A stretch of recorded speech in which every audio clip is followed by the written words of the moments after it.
Oya didn't wait for anyone to give her power over storms and lightning. She stole it, watching in secret until she learned the fire magic of a god who never suspected she was studying him, then commanding it as completely as he did, riding into battle at his side with wind and thunder as her own weapons. Today she stands at the gates between the living and the dead, guardian of every cemetery, escort of every soul that crosses over. One of the most fiercely independent deities in the entire Yoruba pantheon, worshipped across Nigeria, Cuba, and Brazil as a goddess who answers to no one's authority but her own. This is the story of how a river goddess became a storm, how a storm became a warrior, and how a warrior earned her place guarding the one threshold every living thing eventually has to cross. Oya began as the orisha of the Niger River. In Yoruba tradition, the river itself is sometimes called her body-given liquid form. Even from her earliest stories, she was never described as gentle or passive, the way river spirits so often are in other traditions. She was fierce, independent, and quick to anger, associated with sudden violent winds, whirlwinds strong enough to uproot trees, and dramatic, unpredictable transformation. She was said to be able to shift her own shape into a water buffalo at will, charging down anyone who crossed her. She was first married to Ogun, the orisha of iron, war, and labor, a fitting match on paper, two fierce and warlike deities bound together, but by most tellings a marriage that left Oya feeling constrained rather than completed. Ogun's domain was iron and toil. Oya's temperament ran toward wind, change, and upheaval, and the steady grinding nature of Ogun's world didn't hold her.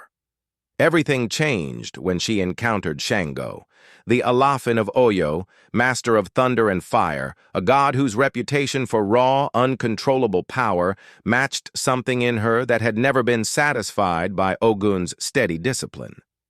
Oya was drawn to him immediately and left Ogun's household for Shango's, becoming one of his 3 wives alongside Oshun and Oba.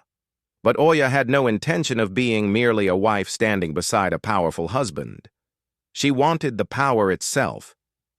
According to the most widely told version of how Oya gained her own command of fire and lightning, she didn't ask Shango to teach her. She watched him. Different tellings describe different methods. Some say she secretly observed his private rituals, studying exactly how he summoned flame and thunder from a clear sky.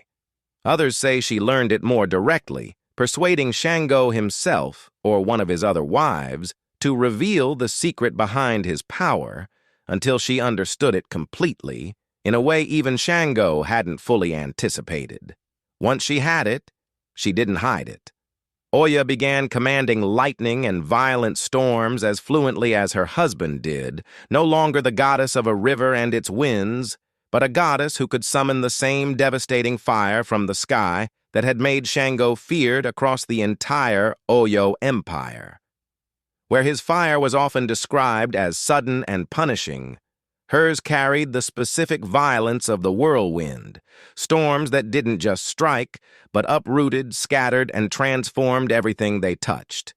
She became Shango's fiercest ally in war, riding beside him into Oyo's military campaigns as a warrior in her own right. Accounts describe her charging into battle, transformed into a raging buffalo, or summoning storms that scattered enemy formations before Shango's own forces even engaged. Soldiers who fought against the Alafin of Oyo learned to fear the wind that rose just before Shango's cavalry attacked, because it meant Oya had already arrived. Their partnership unsettled some of the old order precisely because it wasn't the arrangement anyone expected. Not a god who possessed a secret and guarded it jealously, but a god who had one of his own wives learn to wield the same fire he did and never fully managed to take it back. Oya had entered his household as a wife. She left every battlefield they fought as his equal.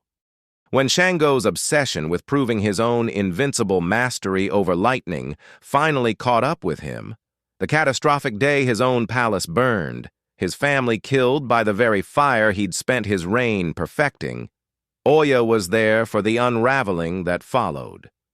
She had ridden beside him through every battle that built his reputation.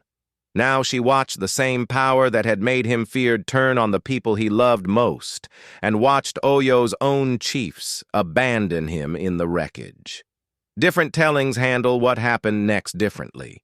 Some describe Oya's own grief and rage in the aftermath as a storm violent enough to be remembered on its own, tearing through the region in the days surrounding Shango's exile and death, as though her fury at watching her husband's fall was itself a force of nature the Oyo Empire had to survive.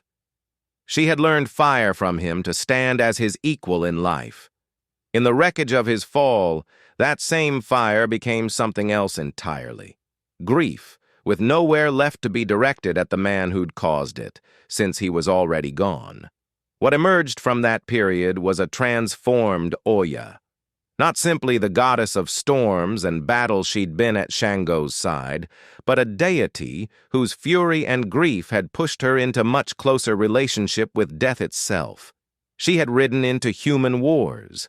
Now she began appearing in the stories at the actual threshold between life and the underworld, present not at the battles the living fought against each other, but at the boundary every single person eventually has to cross alone, storm or no storm, god or mortal.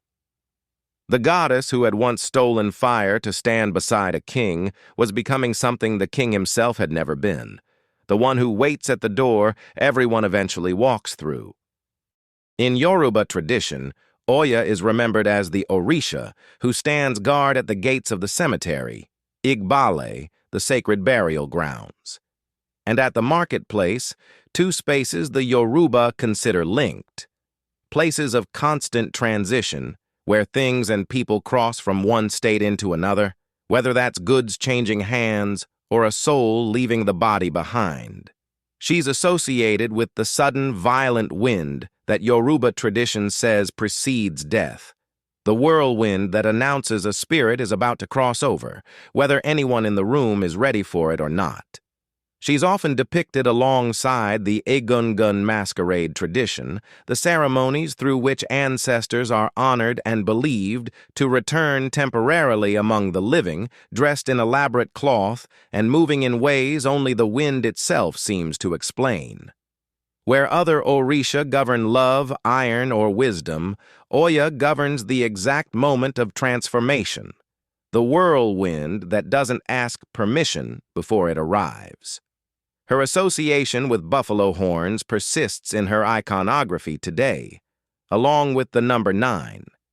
Some traditions tie this to 9 children she is said to have lost, a grief woven permanently into who she is, making her not just a goddess of storms and war, but a goddess who understands loss from the inside, which is part of why the dying and grieving call on her specifically. She isn't a comforting death goddess in the way some traditions imagine one. She's a goddess who arrives exactly when something is ending, whether you wanted it to or not, and makes sure the crossing actually happens. Like Shango, Oya crossed the Atlantic with the millions of Yoruba people carried into slavery, and she took root wherever they landed. In Cuba's Santeria, she became Oya or Yansa, syncretized with Catholic imagery and still invoked by practitioners facing sudden change, grief, or the need for fierce protection. In Brazil's Candomblé, she is Iansó, goddess of storms and the wind that carries the dead, honored in ceremonies with the same buffalo horn imagery and maroon coloring passed down from West Africa. She remains, across every tradition that worships her, one of the fiercest and most independent figures in the entire Orisha pantheon. A goddess who left one marriage because it didn't fit her, learned a rival power that wasn't offered to her, fought as an equal beside the god she chose, and transformed her own grief at his fall into becoming exactly what the living most fear and most need, the one who guards the door between this world and the next, and makes sure no one crosses it who isn't supposed to. She didn't inherit her power, she took it, piece by piece, the same way she still takes people, when it's time, not cruelly but completely, the wind arriving exactly once and never needing to ask twice. Subscribe if you want more. See you in the next one.